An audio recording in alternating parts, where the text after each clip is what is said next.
phải dạng kỳ diễm này. Cái là nhìn chởm giật rồi chứ rất kìa. Chị Yến màu trắng đỡ đào xí rồi anh mua hả? Cái cho cái Hiền dạng đấy. Hiền đó ạ. Cái giường như là quá còn đẹp. Giờ đi còn đẹp à. Thấy dưới này mờ cầm nhưng mà dưới này thì không có nữa.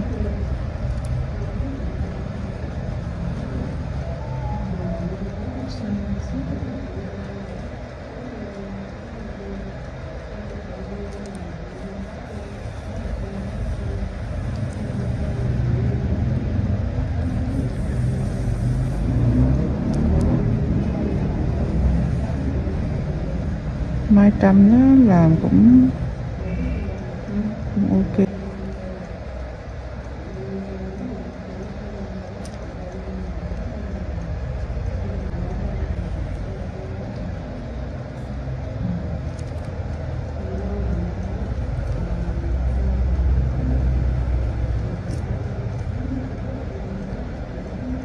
Không có dính cái mặt em vô đâu, mình bé đừng có lo nghe.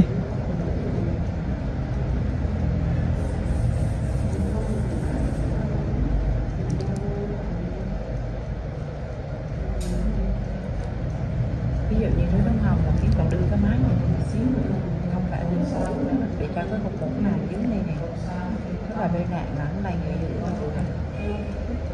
kiếm trời thì cái làm này thì còn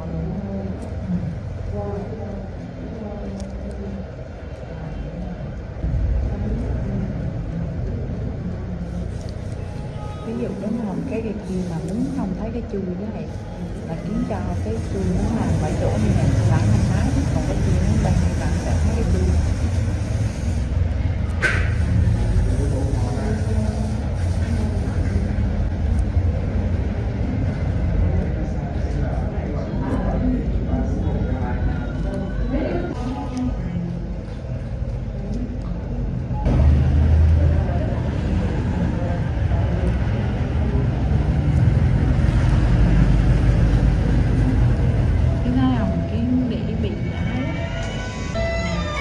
Chị thì bán qua nói chị tát nhọt kèm xuống.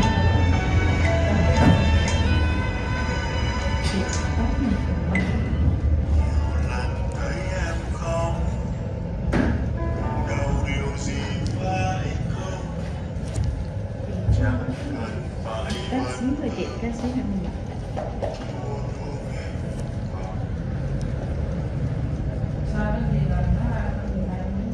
mua này muỗng nhỏ đi chị.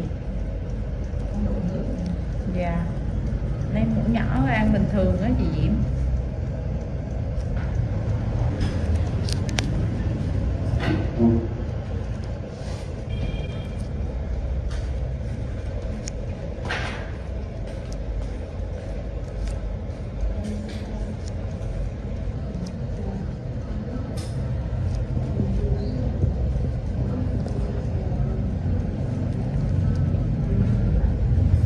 Ví dụ như cúng thì nó là đây được không em?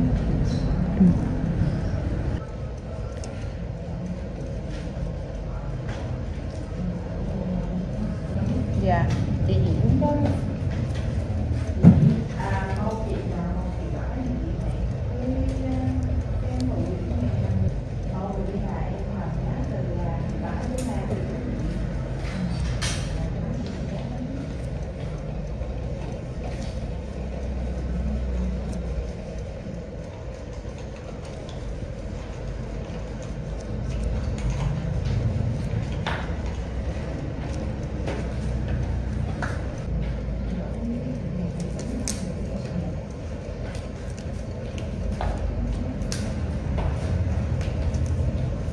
Bán vô tiền đó này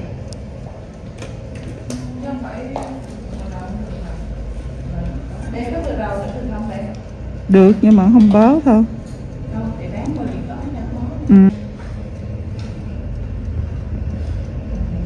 Bán này cái mụn nhìn to dễ sợ thì.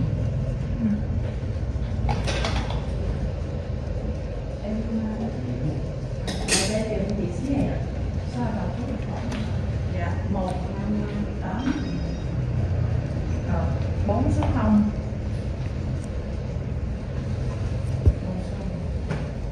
Xem lại. Cái này là 5 số 0. Phải ra không nhé.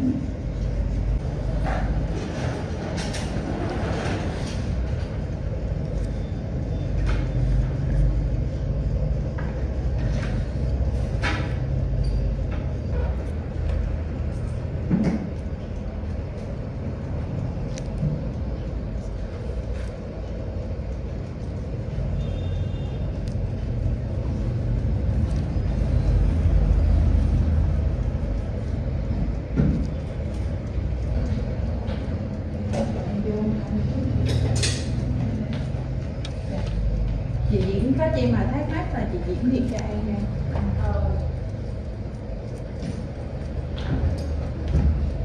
Cái túi sách gì của anh? Bé lên đây đó.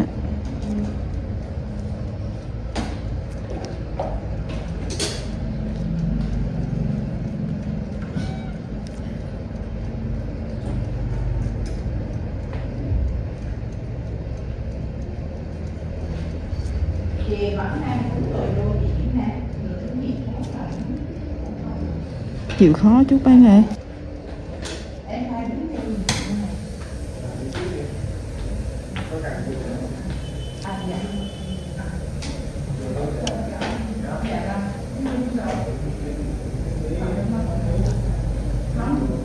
Tức là đi một cạnh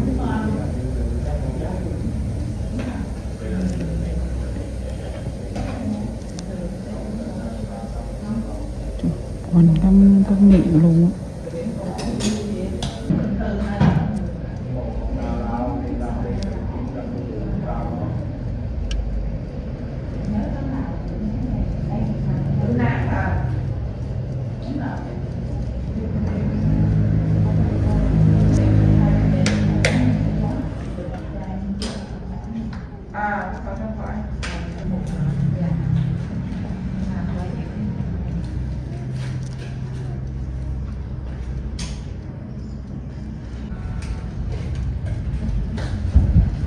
Màu lọ hơi đau đó bác này. Dạ.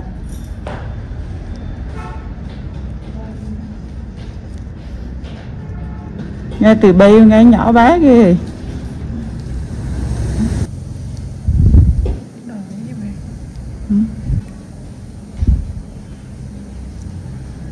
Chị nghe 2 ngày sau qua đây chị kiểm tra lại cho.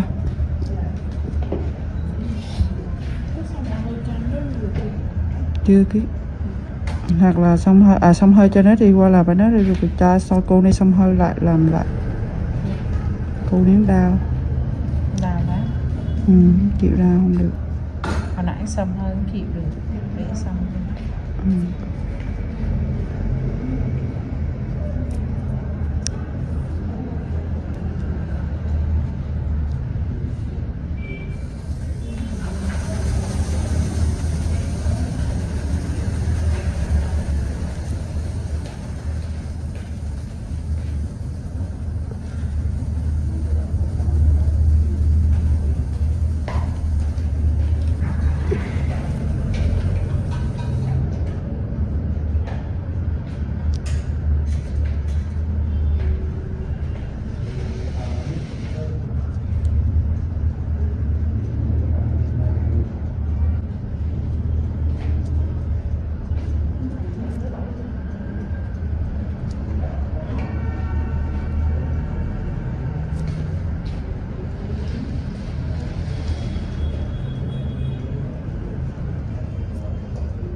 Em đừng có rung, em đừng có rung nè chị.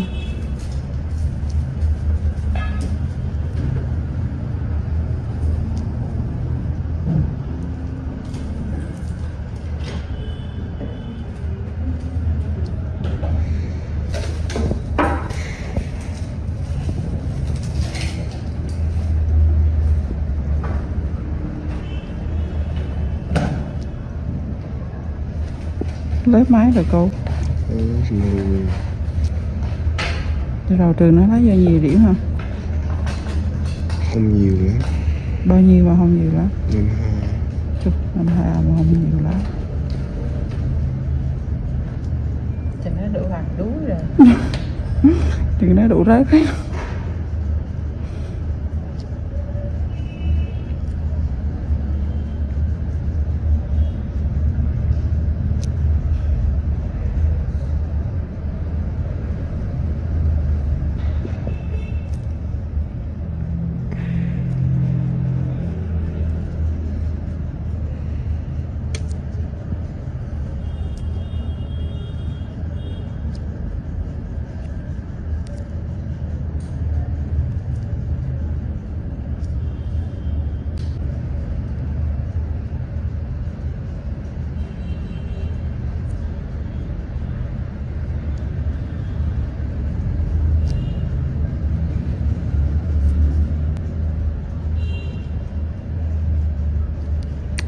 Năm 12 điểm.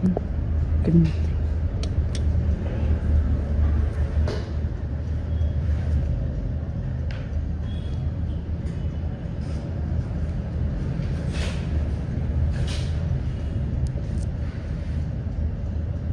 Làm sao mà về rửa cái mặt nó lắng o. Không biết cái chị bay chị Tú ra rồi. Chắc đỡ rồi chị mới rồi. Không, nhiều thì thấy cái mặt ông Tú thui á. Họ gặp.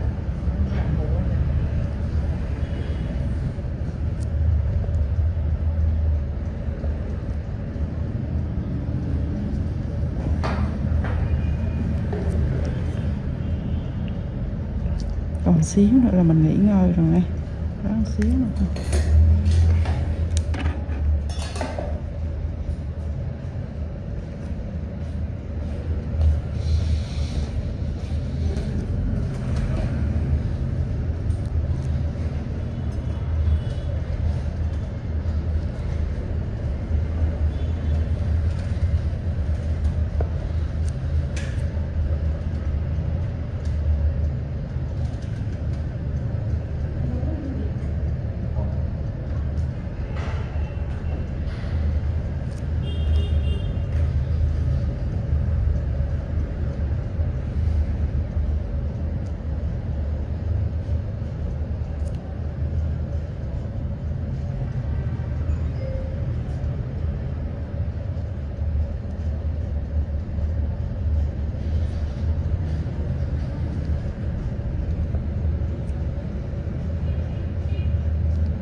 Xíu nữa cho anh chơi game được rồi. Được, chơi game được chứ. Cái nào gì làm thì cho anh. Ừ. Cho nó đỡ. Cho nó đỡ tập trung. Ừ.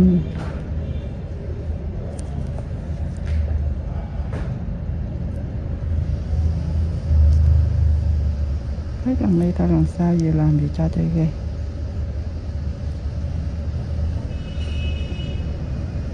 Thử nhìn cái khúc cái tầm nhìn của mình. Sợ. Ừ.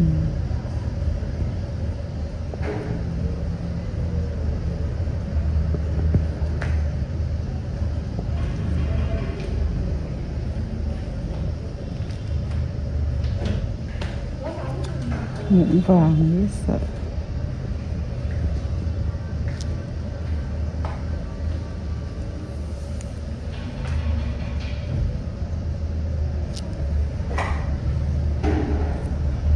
Cái thằng mập mập mà nhớ cái ngày mà ta đi chơi bên khách sạn nữa không? Trời, mà nâng đỡ dễ sợ luôn. Hết luôn rồi chứ nữa. Hết luôn rồi.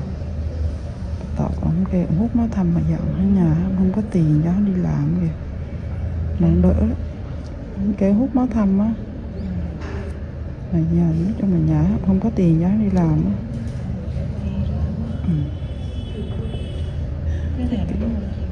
Chịu khó, đúng rồi đó, chịu khó lắm. Mà mình do mình làm kỹ thành ra là mình hốt mình nặng luôn có mấy cái bầm đó cho hắn luôn á. Cái thành ra nhanh đỡ dễ sợ luôn.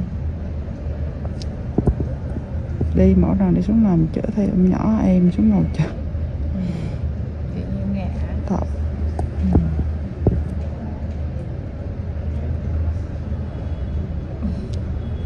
Em rụt em đây hả?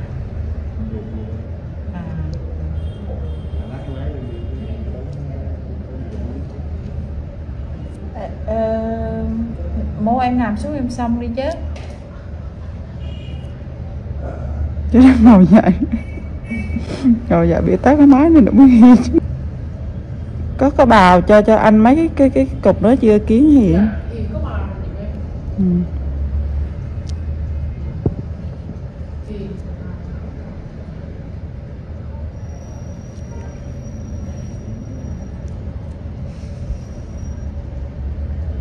Tự nhiên nó hiện có bào rồi cái ngăn nghe. Rồi sắp xong rồi, 2 cục nữa là xong rồi. Mình lại cho nghỉ ngơi nghe.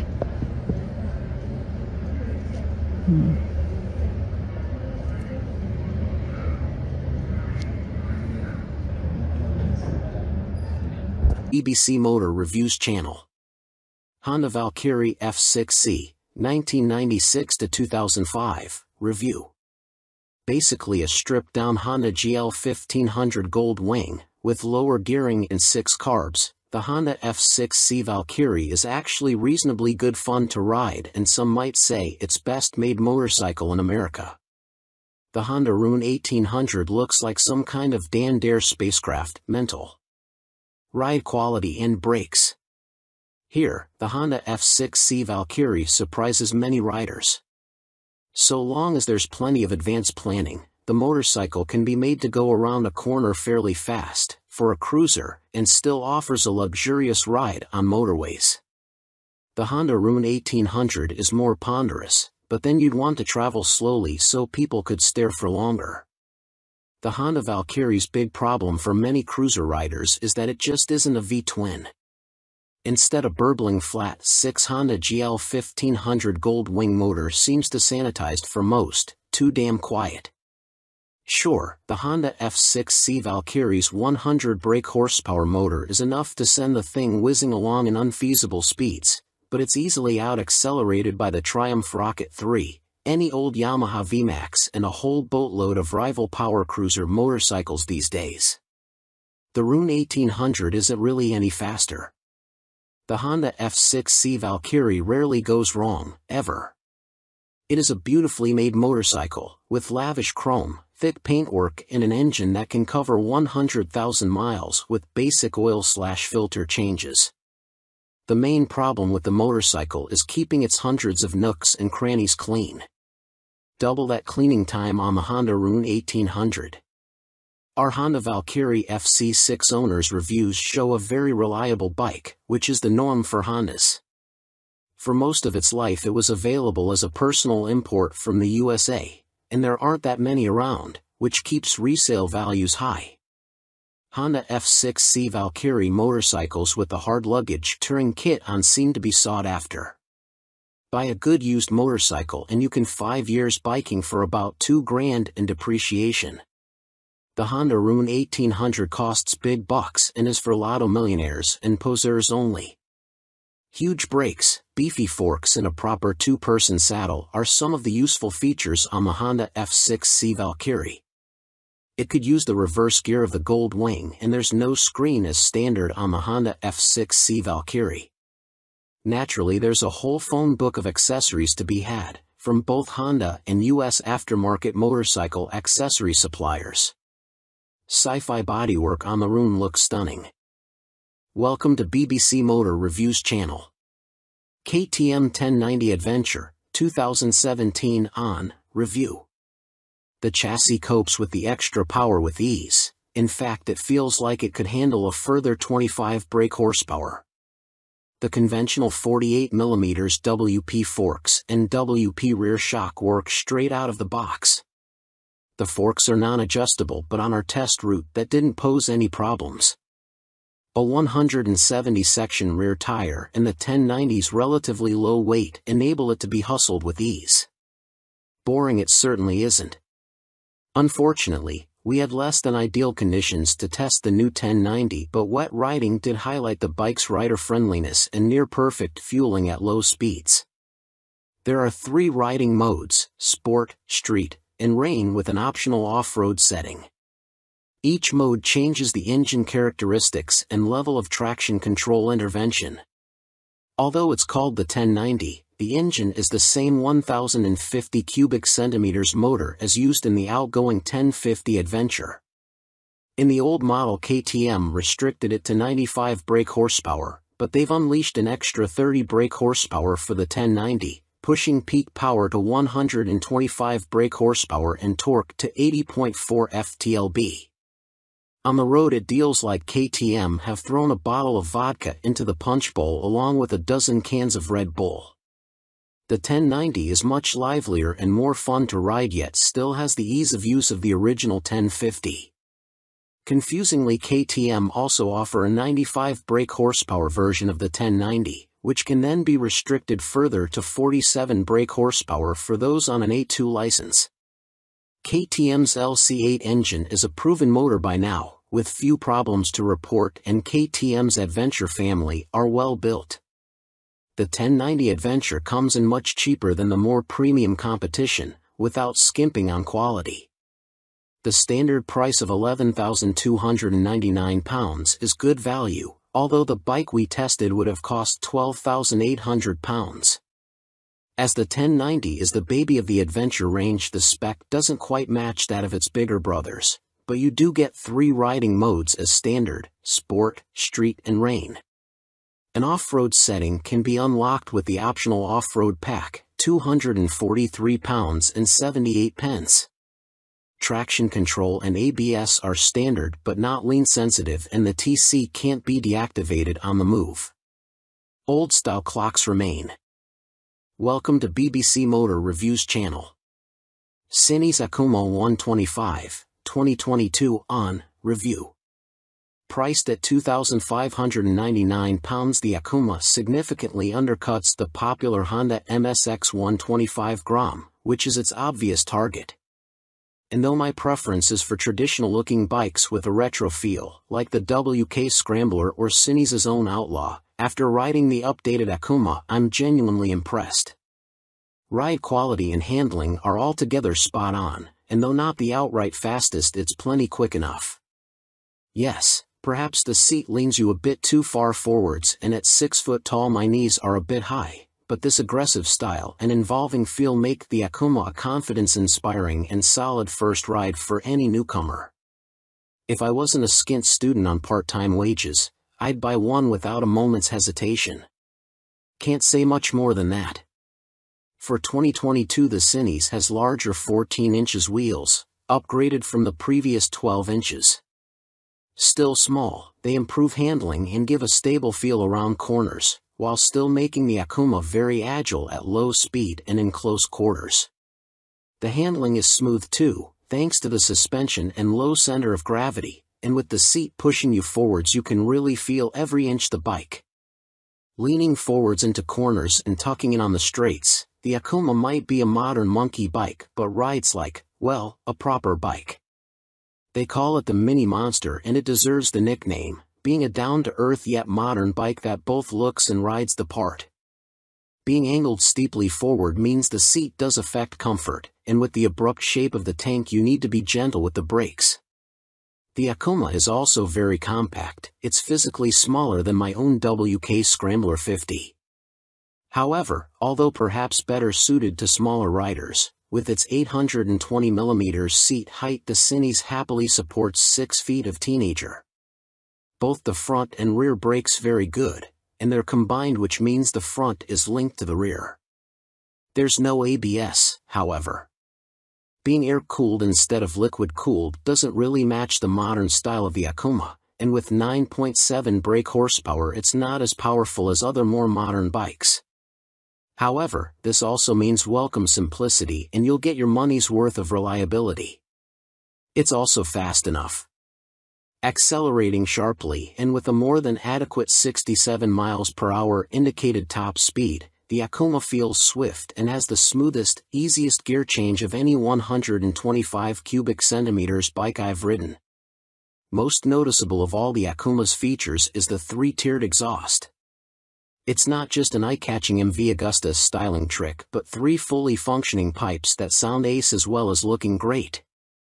With aggressive shapes, new blacked-out finishes, steel trellis frame, which is non-structural, and its raised tank giving the look of an arched back and so resembling a big cat, go on, imagine, riding the Akuma makes me feel like I stand out from the crowd. Which is important for the teenage market. Switchgear, components and overall finish look and feel pretty good for a $2,500 bike.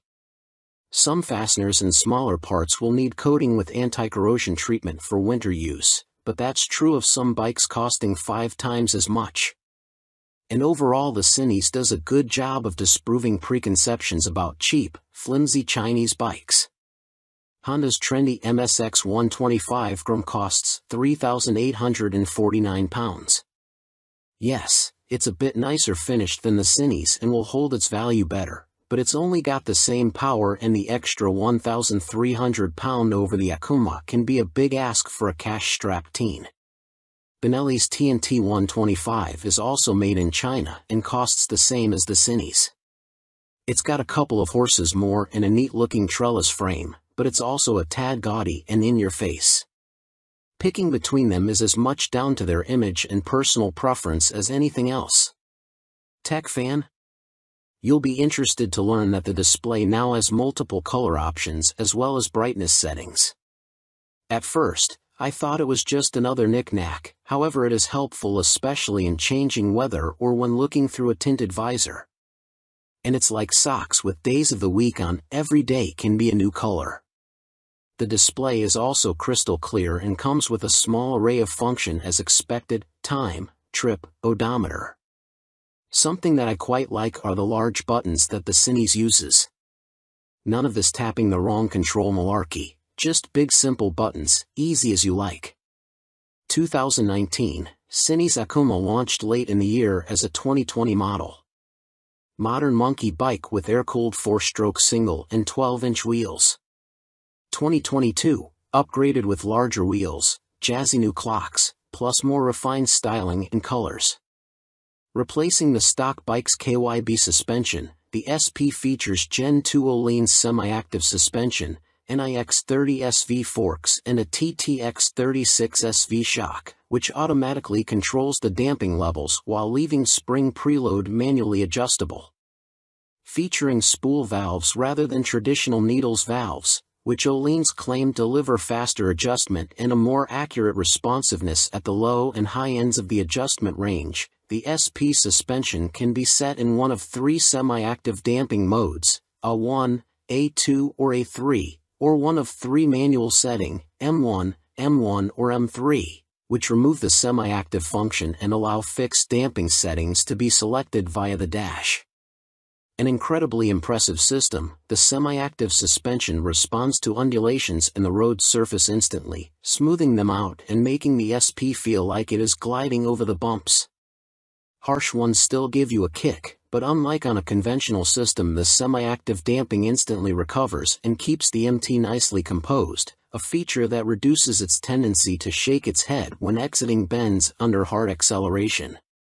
On the UK's roads, A2 is the best option for bumpy B-roads where a 1 suits fast smoother road better and A3 is more for straight line cruising, as when the pace ups it feels a bit soft at the rear end. And the SP's brakes are better too. Fitting braided steel lines can make a bike's brakes feel horribly dead at the lever as they lack rubber lines comforting initial squish. However, on the SP there is still enough feel to allow you to apply small amounts of pressure accurately via the new Brembo Radial Master cylinder. They don't scream race bike and aren't as fierce in their bite as some rivals' setups, but are fine for use on the road, and it is great to see the SP and stock MT now featuring cornering ABS thanks to the addition of an IMU in this latest generation. Good and bad news with the new Euro 5 compliant engine. Starting with the good, thanks to the revised fuel injection system, the throttle response is now smooth. In B mode, A mode is still a bit too aggressive for road use, and the crossplane's enhanced mid-range surge of power is staggering, as is the wonderful offbeat sound, which has been tuned through a new intake system and feel. But despite lengthening its gearing, the MT remains a noticeably thirsty bike and recorded 41 miles per gallon on our test ride, which is what Yamaha claim but still equates to a range of just 155 miles until the 17-liter tank is empty. If you opt for the SP, alongside the Öhlins suspension you gain braided steel brake lines as standard, as well as a 3-piece belly cowl, black bars and levers, and a stitched seat. Unlike the stock bike, which comes in 3 color options, cyan, blue and black, the SP is only available in Icon Performance, and it also features a polished metal finish on its swing arm where the stock bike has a black painted one. Everything else, including the engine and electronics package, is identical between the two MT10 models, which is good news for MT10 owners but a bit disappointing for SP owners who may feel like they deserve something extra to brag about aside from suspension. Which brings up the question of price. The MT10 SP costs £2,500 more than the stock MT10 at £16,000, which is tantalizingly close, especially when you look at a finance package. On a PCP deal after a £3,000 area deposit, you are looking at paying about £35 a month more for the SP when compared to the stock bike. That's about the price of a takeaway meal for 2 every month, which seems a small sacrifice to gain that all-important Öhlins bling. In terms of running costs, both the SP and stock MT10 have the same poor fuel economy and cost roughly the same to insure and service, so that's not a factor in ownership, and the SP should hold its residual value a bit better. How does it stack up against its rivals? Very well.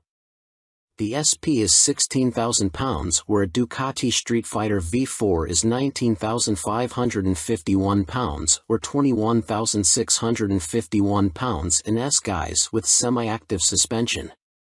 The Aprilia Tuono V4 factory is £16,900, the KTM Super Duke EVO £17,899, Triumph Speed Triple 1200 RS £15,500, which lacks semi-active suspension, and the Kawasaki ZH2 SE £19,079.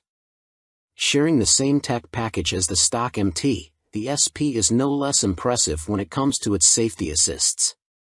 Thanks to a 6-axis IMU you get cornering ABS and TC, as well as slide control and anti-wheelie that sit alongside an up/down shifter, engine braking control, cruise control and variable power modes, all of which are controlled via the new 4.2-inch color TFT dash, which lacks connectivity. While the electronics perform faultlessly, and the quickshifter is excellent, it is tricky to see which of the various acronyms you are selecting should you wish to tweak their. Welcome to BBC Motor Reviews channel. Triumph Rocket 3, 2020 on review. Suspension, steering and stopping are all worlds ahead of the previous Rocket 3, and as a result it now feels like a laughably large but comprehensively capable motorcycle, rather than a cartoon cruiser caricature. Related, 2020 Triumph Rocket 3 TFC news on MCN. First impressions might be dominated by the Rocket's vast proportions and the curiosity factor of cramming a motor larger than a typical family car between 2 wheels, but after a day spent studying the quality details, experiencing the meticulously managed power and appreciating the enormous improvements in refinement, you walk away feeling thoroughly impressed. The new Rocket 3 is exciting, eye-catching, attention-grabbing and pulse-raising, yet avoids straying into feeling frivolous, ridiculous, or pointless. Forget the previous Triumph Rocket 3's cumbersome bulk, heavy-handed handling, basic running gear and Romanesque name badge. The new Rocket 3's chassis is totally different. A cast aluminium spine frame replaces the old twin steel tubes, helping contribute to an incredible 40 kilograms saving over the previous bike, while steering geometry is sharper and the wheelbase is shorter. As a result, the Rocket now has a proper appetite for corners the old bike couldn't dream of.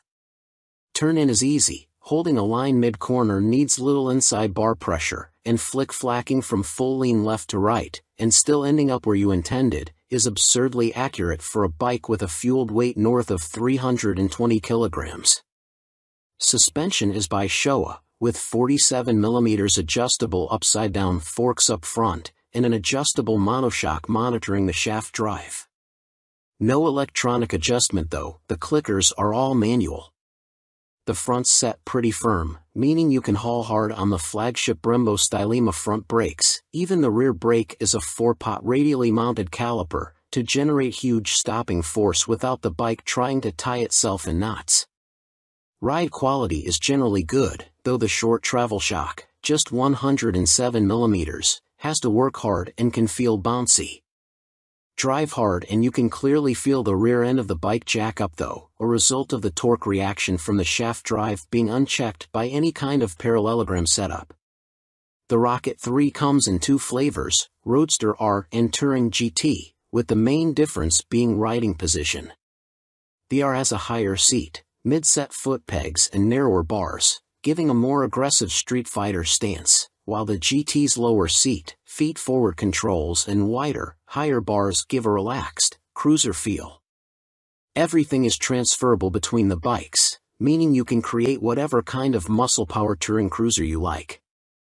Into the bin goes the Rocket 3's 2,294 cubic centimeters triple, replaced by this all-new, gruntier, smoother, cleaner, stronger and smaller 2,458 cubic centimeters engine.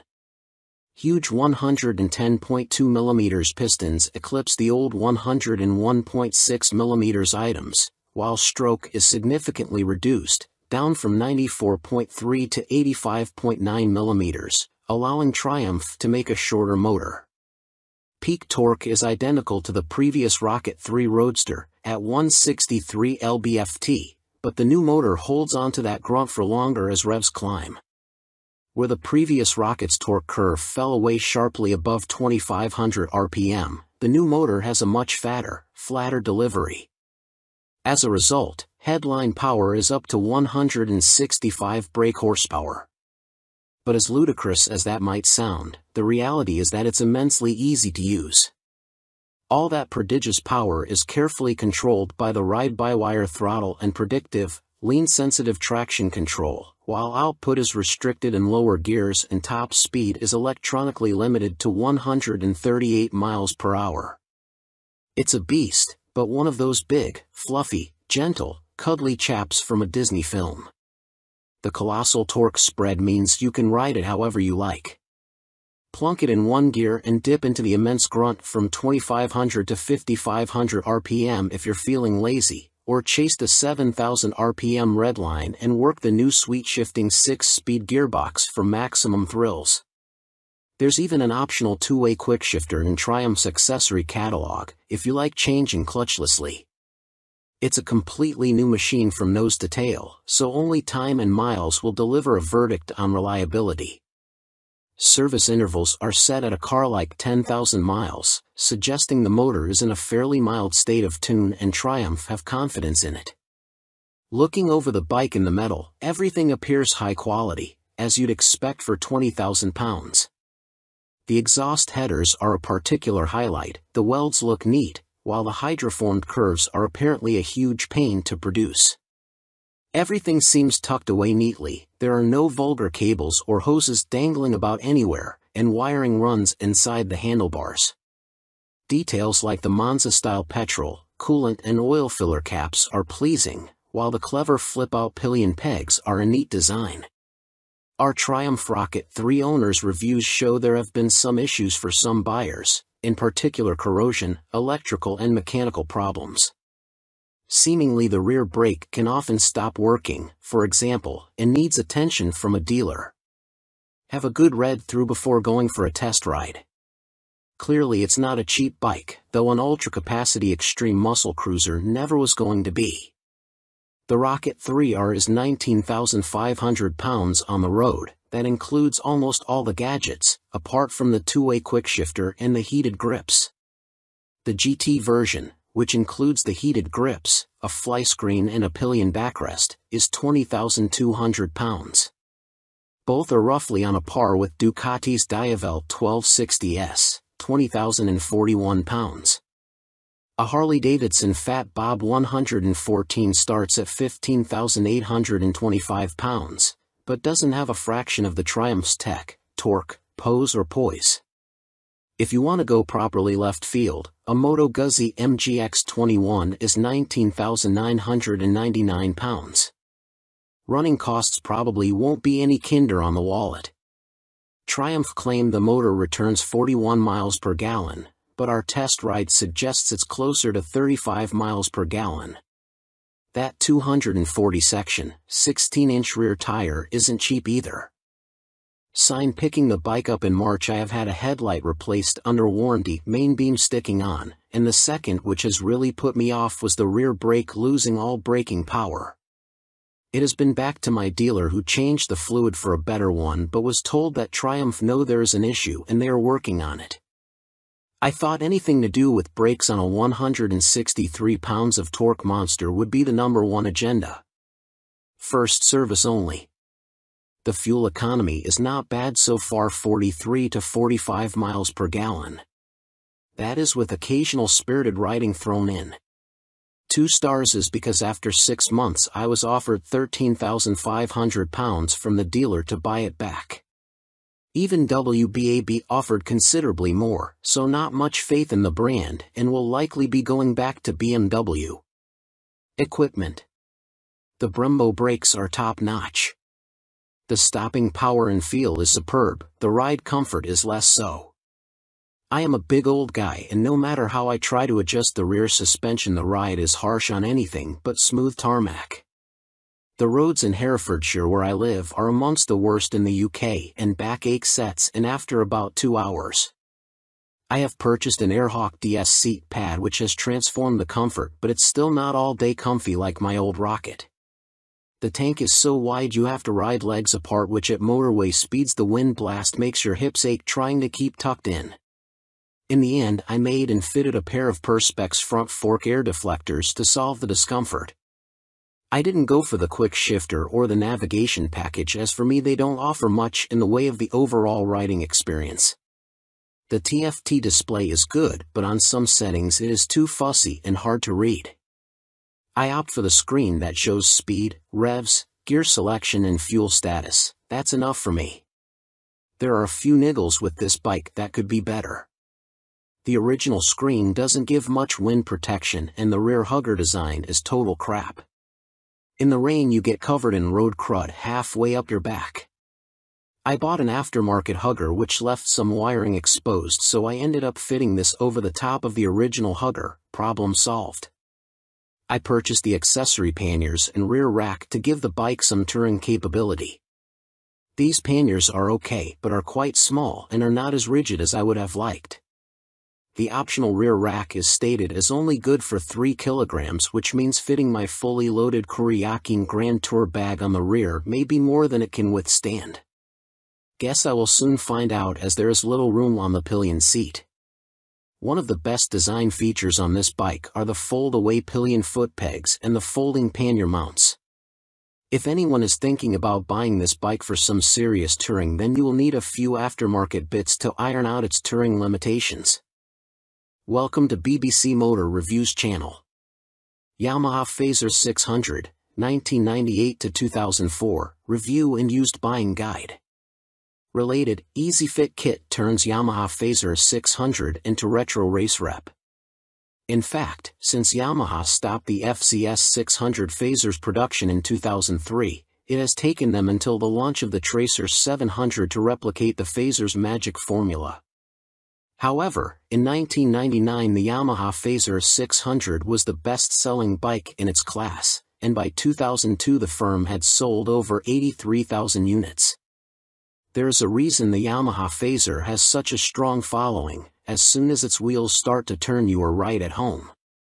It is ease personified, and most of this warm feeling comes from the wonderful motor. With the Phazer, Yamaha got the basics right, and that's what makes it such a great bike. The tank range is long, the seat comfortable, the fairing effective, the brake sharp, and the motor strong in the mid-range and extremely reliable. The suspension may be a bit baggy, but if that's the Yamaha Phazer's only real fault 22 years after it was launched, then that's not bad going. Useful Yamaha Phazer 600 specialists include www.foc-u.co.uk and yamahaclub.com. Read on for our full used buying guide. Ride quality and brakes. Launch impressions. When you push the Yamaha Phazer 600 to the limit, which is easy with those blue dot or one brakes up front, it dives a little bit and loads up the front end. It waggles a bit, but the handling is generally confidence-inspiring, and if you take it steady you could ride to Budapest on a Yamaha FCS 600 Phazer and feel no severe aches or pains. Yamaha Phazer 600, what does it ride like now? With limited suspension adjustment, post-2000 models have variable damping in their forks. The Yamaha Phazer is a bit wobbly in the corners, and the Sumitomo calipers shared with the R1 quickly overwhelm the forks when you brake hard. But where on some bikes this is an annoyance, on the Phazer it makes you giggle and adds to the amusement factor. There's just under 100 brake horsepower in the Yamaha FCS 600 Phazer's detuned Thundercat 600 cubic centimeters, 4-cylinder engine, and that's plenty for backroad fun, as well as motorway commuting if needs be. The Yamaha FCS 600 Phazer delivers its power in a wide spread, and the 6-speed gearbox is there if you feel like playing tag with sports bikes. Yamaha Phazer 600, what's the drivetrain like now? The inline-4 is beautifully smooth and has that lovely mid-range pull you get with an old long-stroke unit. It's not revvy or buzzy like the FC6's engine, it's just silky smooth and full of drive. The gearbox may be showing its age, the linkage is notoriously sloppy when worn, but it clunks into gear with a reassuringly solid feel, and the bike is more than happy to break the national speed limit when asked. The Yamaha Phazer is a fairly well-made motorcycle, and except for the black painted downpipes rotting away, or the brake calipers seizing up, the Yamaha Phazer doesn't suffer big problems. It can rack up very high miles with regular servicing. Apart from its thirst for fuel, it would make a great dispatcher's motorcycle. Yamaha Phazer 600 reliability. We've got a whopping 52 Yamaha Phazer 600 owners reviews on the site, and the bike scores 4.6 stars out of 5 overall, with the same score for build quality and reliability. This is an incredibly high score, meaning it's safe to say you can depend on the Phazer 600. Minor issues include the Phazer lacking more modern equipment such as more electronics, but this is an old bike now. You can't expect the world. Its value more than matches its spec. Yamaha Phazer 600 common problems. Early ignition barrels aren't very strong. Check it works smoothly and that the ignition key works the fuel cap and seat lock. The headlight bracket bends if the bike is in an accident and few people replace it, so always check the fairing looks square on the bike. The steel swingarm can trap water and rot around the chain adjusters, so inspect this area well for any obvious rust damage. The Phazer has a 110/70 front tire, and as a result tire choice is limited. You can fit a 120/70, but this can interfere with the mudguard. Yamaha Phazer 600, a mechanic's take.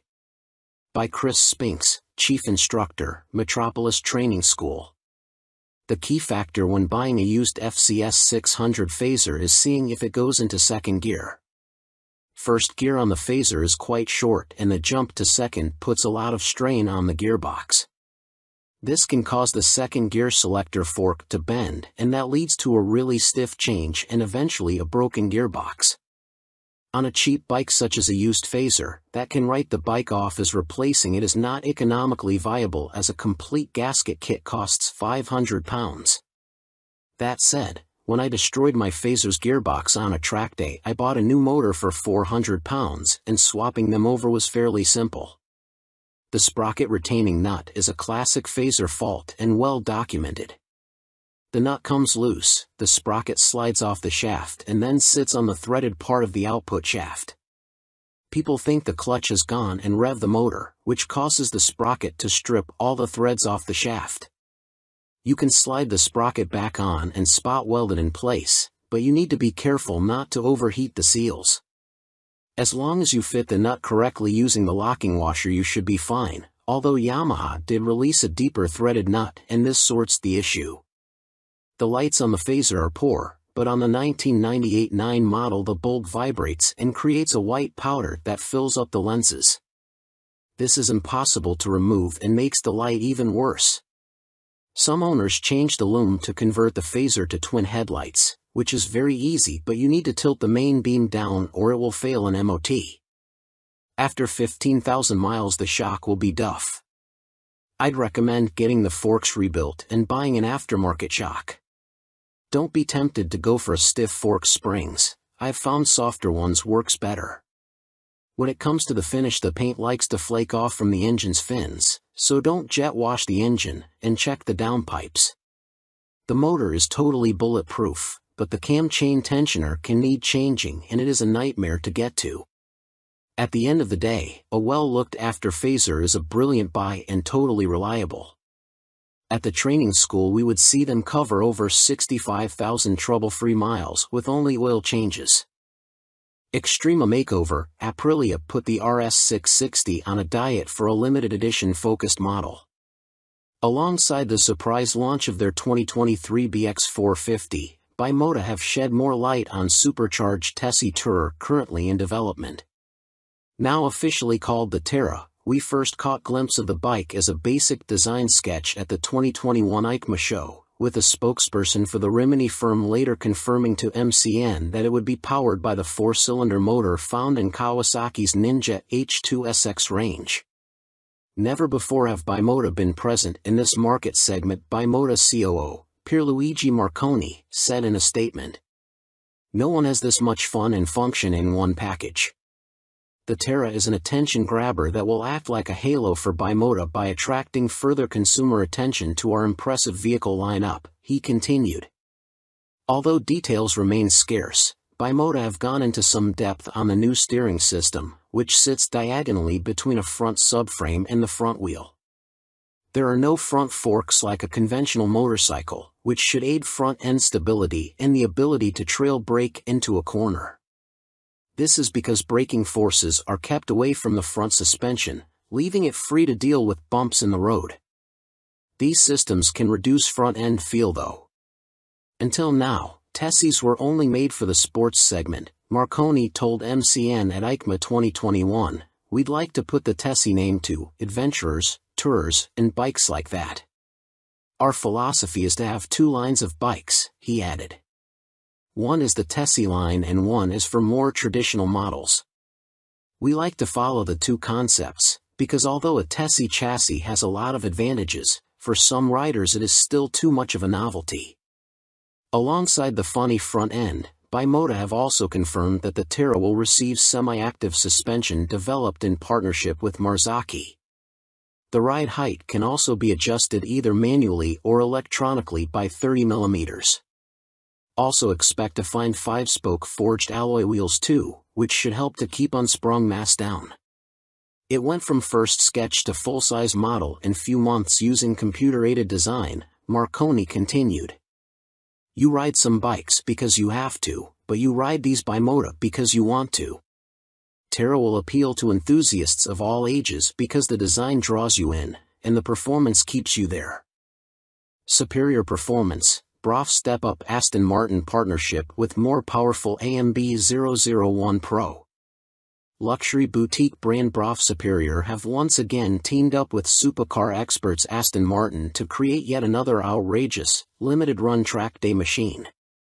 The AMB 001 Pro made its debut at the EICMA trade show in Milan and follows in the footsteps of the first-generation €98,000 AMB 001. Which entered the public consciousness back in autumn 2019 and has since sold out. The standard track-only 001 features a turbocharged 997 cubic centimeters liquid-cooled V-twin engine that sits as a stressed member in the chassis. The 175 kilograms, dry, Pro uses a CNC machine version of this unit as a stressed member with a claimed 25% increase in power to 221.9 brake horsepower. There's also carbon fiber bodywork said to be inspired by Aston Martin's 1,000 brake horsepower Cosworth-built 6.5-liter V12 Valkyrie AMR Pro hypercar. The success of its predecessor, coupled with the incredible Aston Martin Valkyrie AMR Pro, inspired us to get together again to create a new superbike, one that we know will excite our customers, BRAF Superior CEO Thierry Henriette said. We are particularly proud of the new engine type, with a crankcase fully machined from solid billet aluminium, which is a unique feature for a production motorcycle. With the marked increase in power, this takes AMB 001 Pro into the hyperbike sector. Machined from AL 5000 solid billet aluminium alloy, the uprated motor also gets a new cylinder design, with wet cylinder liners for greater cooling, which should help with the longevity over prolonged hard use. Limited to 88 units in total, the Pro will not be homologated for the road and will be built by hand at the BRAF factory in Toulouse, France. Orders are now being taken, with the first deliveries expected in the final quarter of 2023. The bike shown at EICMA was a prototype. It's a beautifully simple formula. Form plus technology equals performance, Marek Reichman, Executive Vice President and Chief Creative Officer of Aston Martin, said. We've achieved this fluidity again with BRAF Superior for those who desire a track superbike like none other. The rider is part of this moving sculpture and will literally feel as though they are part of the track when laying atop the AMB 001 Pro. But it's not all about engine performance. A quick glance at the side profile of the Pro reveals more extreme bodywork, with a more pronounced tail, winglets, and a rear carbon disc wheel design. There's still next to no front wind protection though, which could be unpleasant at speed and take away from the riding experience. Gone is the underslung exhaust exit from the standard 001-2, with a single pipe on the right side of the bike protruding above the fat 200 section rear tire and shark-like aero wing. In a nod to Aston Martin's racing success, the 001 Pro features a striking jade green livery, with a blacked-out motor and suspension. This suspension system comes in the form of a front double wishbone setup adjustable for preload and rebound, plus a rebound and preload adjustable monoshock. Naked Ambition, CF Moto unveil NKC22 concept. CF Moto weren't short of new bikes to show us at the EICMA trade show in Milan, including this naked roadster concept called the NKC22. The bike uses an 800 cubic centimeters parallel twin engine, presumably the same KTM 790 lump used in KFMoto's 800 metric tons models, but wrapped in a lightweight, sporty chassis. This concept version is covered in forged carbon bodywork with an engine fairing that doubles up as an aerodynamic wing. Front forks are heavy-duty upside-down units and look to be fully adjustable, while at the back a stylish single-sided swing arm holds a rear wheel blanked off with carbon inserts. CF Moto reside at the economical end of the motorcycle market, and so even this concept version gets J.1 brakes rather than the full Brembos used on last year's track-focused SRC21 concept. Twin SC Project exhausts complete the aggressive, sporty look and would, from the looks of them, far exceed UK homologation noise limits, so expect something more sensible on the finished bike. The M button on the left switchgear and the word Street on the bottom of the TFT dash display suggest that a selection of rider modes is available with up and down buttons for cruise control also included. And the telltale phone symbol elsewhere on the screen means there's smartphone connectivity, too. CF Moto reside at the economical end of the motorcycle market, and so even this concept version gets J.1 brakes rather than the full Brembos used on last year's track-focused SRC21 concept. Twin SC Project exhausts complete the aggressive, sporty look and would, from the looks of them, far exceed UK homologation noise limits, so expect something more sensible on the finished bike. The M button on the left switchgear and the word Street on the bottom of the TFT dash display suggest that a selection of rider modes is available with up and down buttons for cruise control also included. And the telltale phone symbol elsewhere on the screen means there's smartphone connectivity, too. Naked Ambition, CF Moto unveil NKC22 concept. CF Moto weren't short of new bikes to show us at the EICMA trade show in Milan, including this naked roadster concept called the NKC22. The bike uses an 800 cubic centimeters parallel twin engine, presumably the same KTM 790 lump used in KFMoto's 800 metric tons models, but wrapped in a lightweight, sporty chassis. This concept version is covered in forged carbon bodywork with an engine fairing that doubles up as an aerodynamic wing. Front forks are heavy-duty upside-down units and look to be fully adjustable, while at the back a stylish single-sided swing arm holds a rear wheel blanked off with carbon inserts. CF Moto reside at the economical end of the motorcycle market, and so even this concept version gets J.1 brakes rather than the full Brembos used on last year's track-focused SRC21 concept.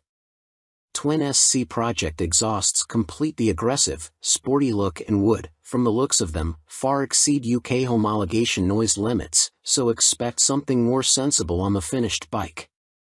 The M button on the left switchgear and the word Street on the bottom of the TFT dash display suggest that a selection of rider modes is available with up and down buttons for cruise control also included. And the telltale phone symbol elsewhere on the screen means there's smartphone connectivity, too.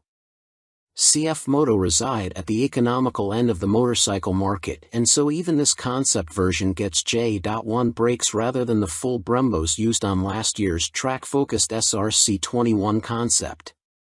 Twin SC Project exhausts complete the aggressive, sporty look and would, from the looks of them, far exceed UK homologation noise limits, so expect something more sensible on the finished bike.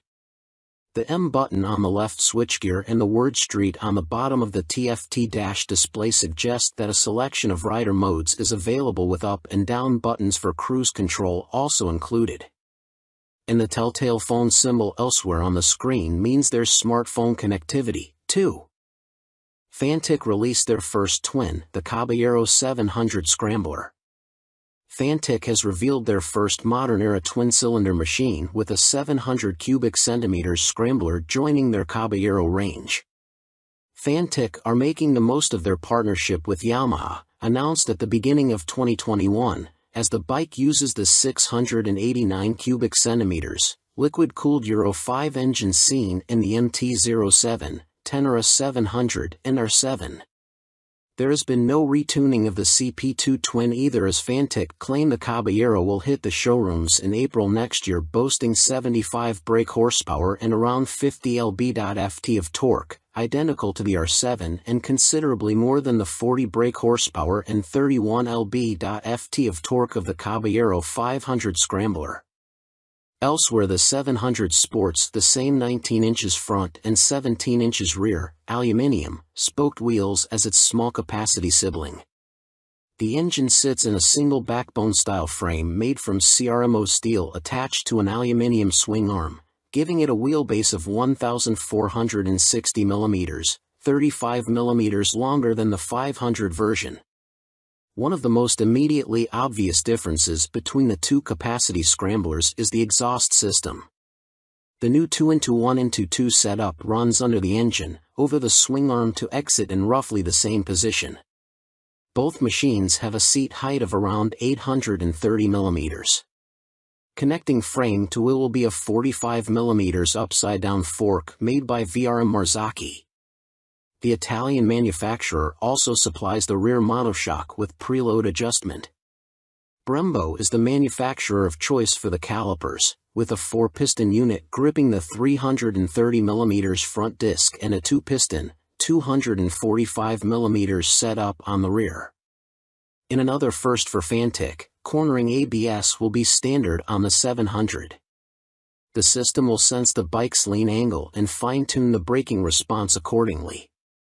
Traction control also makes its debut to the Fantic lineup, with both rider aids and 3 rider modes, road, off-road and custom, manipulated via a 3.5 inches TFT display with Bluetooth connectivity.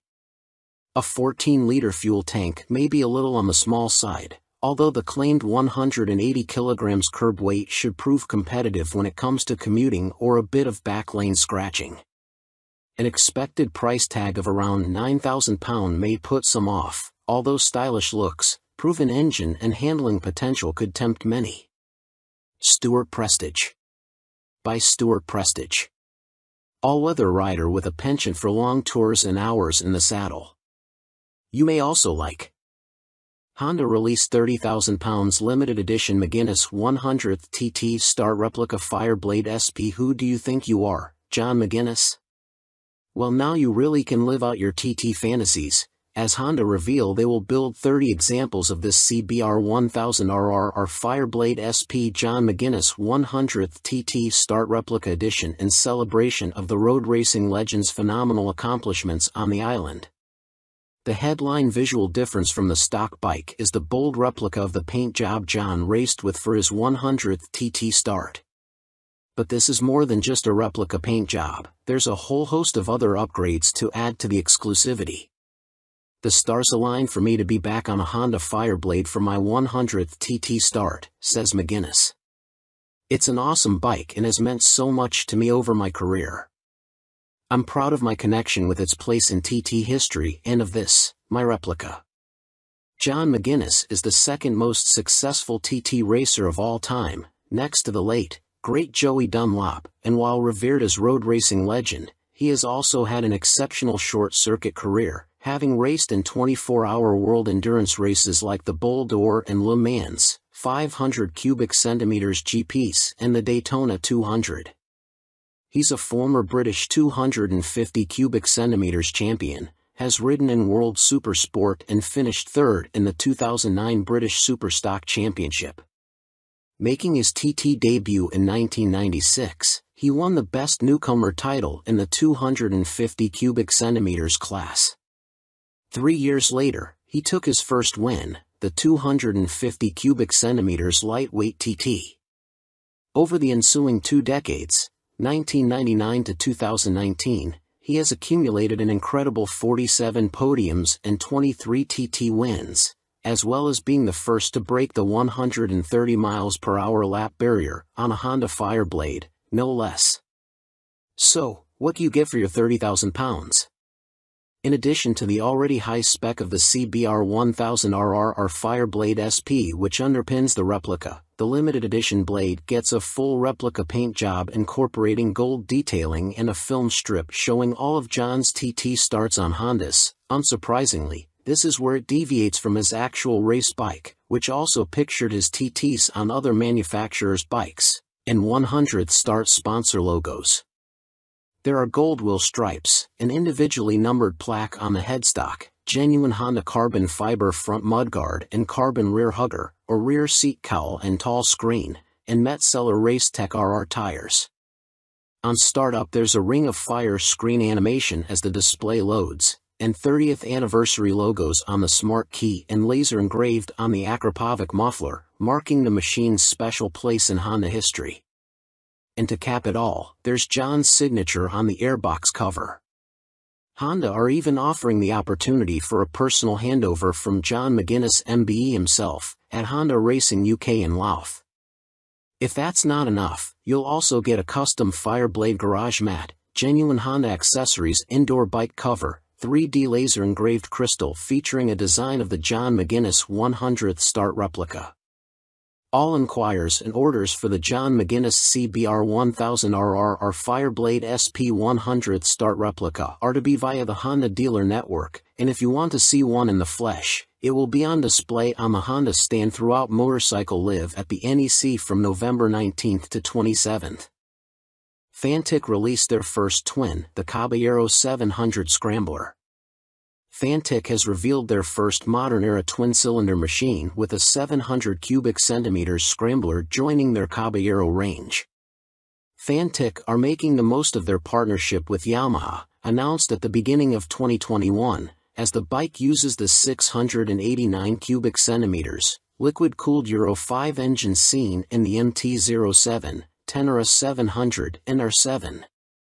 There has been no retuning of the CP2 Twin either, as Fantic claim the Caballero will hit the showrooms in April next year, boasting 75 brake horsepower and around 50 lb.ft of torque, identical to the R7 and considerably more than the 40 brake horsepower and 31 lb.ft of torque of the Caballero 500 Scrambler.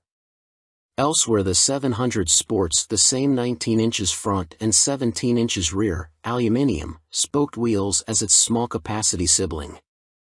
The engine sits in a single backbone-style frame made from CRMO steel attached to an aluminium swing arm, giving it a wheelbase of 1,460 mm, 35 mm longer than the 500 version. One of the most immediately obvious differences between the two capacity scramblers is the exhaust system. The new 2-into-1-into-2 setup runs under the engine, over the swing arm to exit in roughly the same position.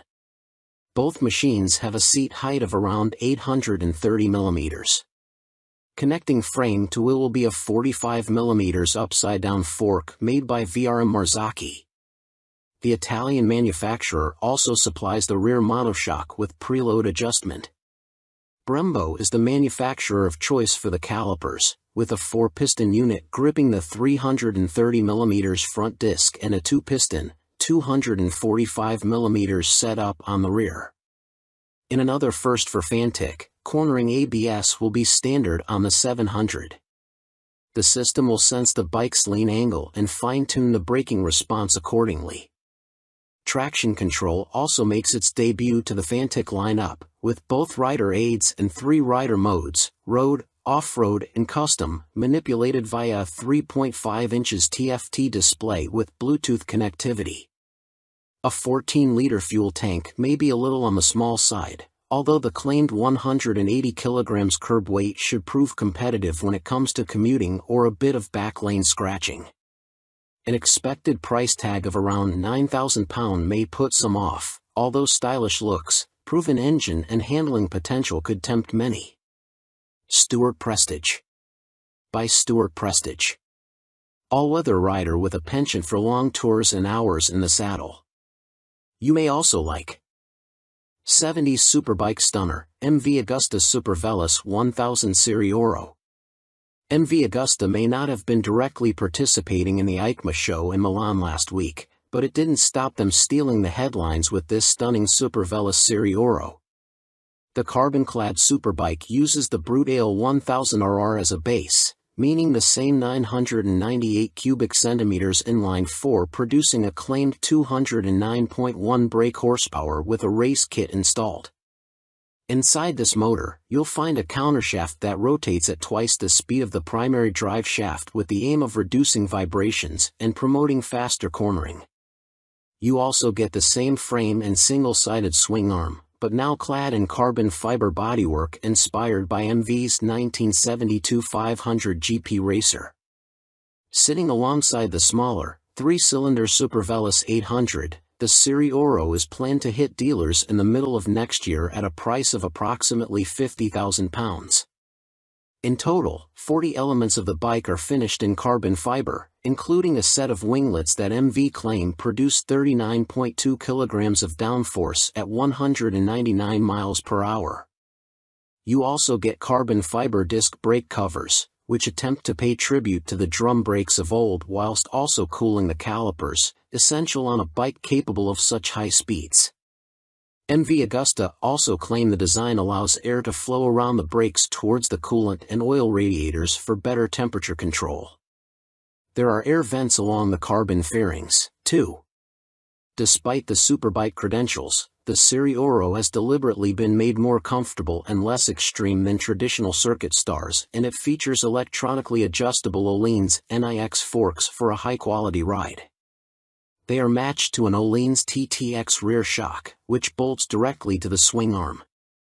As you'd expect for a bike of this caliber, stopping power comes from premium Brembo Stylema monoblock calipers, which bite onto chunky front 320mm discs.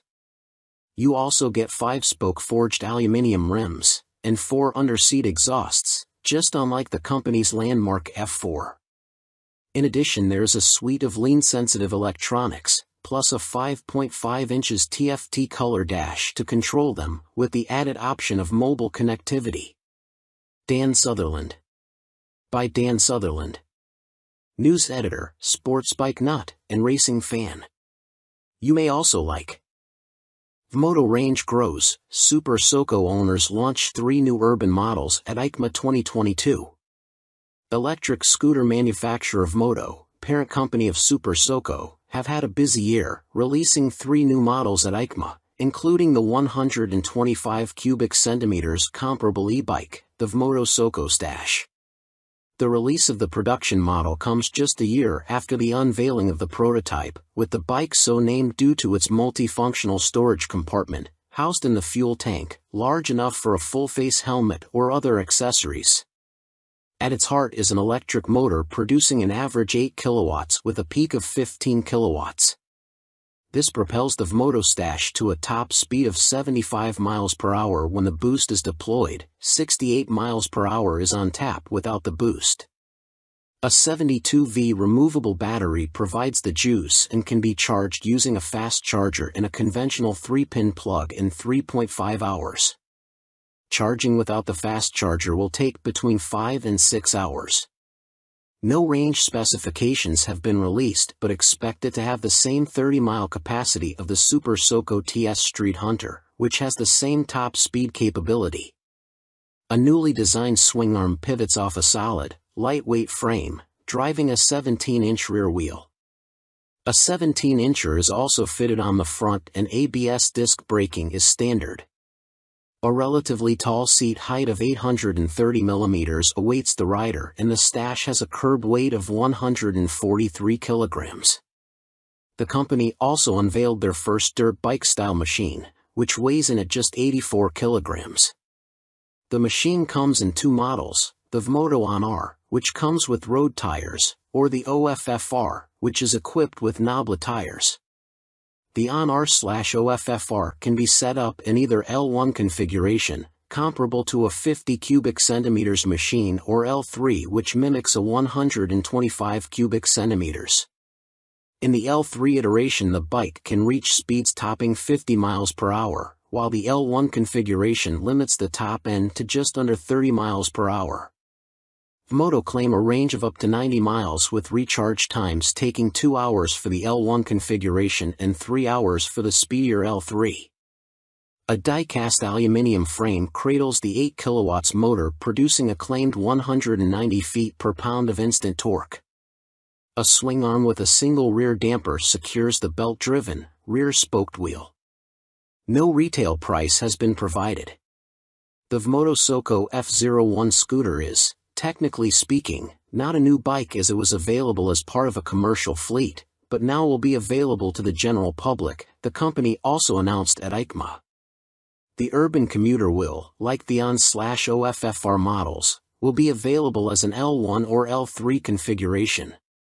A 2 kilowatts or 4 kilowatts, L1 and L3, motor will get the rider up to a maximum speed of 27 miles per hour for the L1 and 45 miles per hour for the L3 model.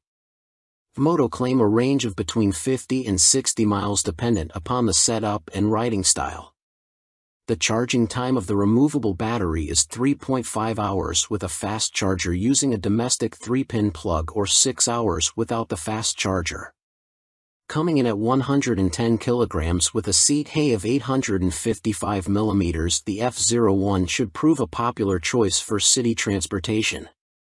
The F01 will be available in white, light or dark blue, red and black.